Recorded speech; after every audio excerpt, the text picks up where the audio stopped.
நம்முடைய சித்த மருத்துவத்தில்னு பார்த்துக்கிட்டோம்னா சித்தர்கள் வந்து பல 100 வருஷத்துக்கு முன்னாடியே இந்த சைனசைட்டிஸ் ஏற்படுவதற்கான காரணங்கள் என்ன அப்படிங்கிறது பாடல் வழியாகவே சொல்லப்பட்டிருக்கு.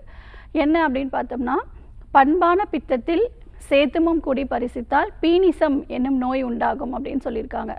அதாவது நம்மளுடைய பித்தம் அப்படிங்கிறது சூடு குறிப்பிடுறாங்க, சேத்துமம் அப்படிங்கிறது குளிர்ச்சி.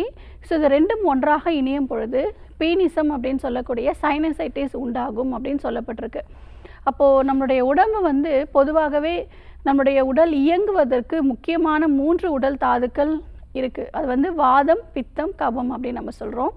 ஸோ இந்த வாத பித்த கபம் அதற்குன்னு ஒரு நிலை இருக்குது, அதற்குன்னு ஒரு ரேஷியோ இருக்குது. அந்த ரேஷியோவிலிருந்து ஏற்றம் இறக்கமாக இருக்கும் பொழுது, அதாவது ஏற்ற தாழ்வாக இருக்கும் பொழுது அதற்கேற்றாற்போல் நோய்கள் பிரதிபலிக்கும். இப்போ வாதம் சமநிலையற்று காணப்பட்டால் வாதம் சார்ந்த நோய்கள் ஏற்படும் நம்ம உடம்புல.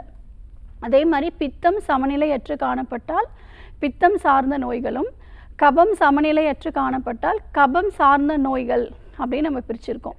அப்போது நம்முடைய உடல் உஷ்ணம் பித்தம் ரொம்ப ஜாஸ்தியாக இருக்கும் பொழுது, குளிர்ச்சியான ஒரு விஷயம் ஈடுபடும் பொழுது நம்ம உடம்புல தலையில் நீர் கோர்த்து நமக்கு இந்த சளி பிரச்சனை ஏற்படுது. ஸோ இதுதான் முக்கியமான ஒரு காரணம்.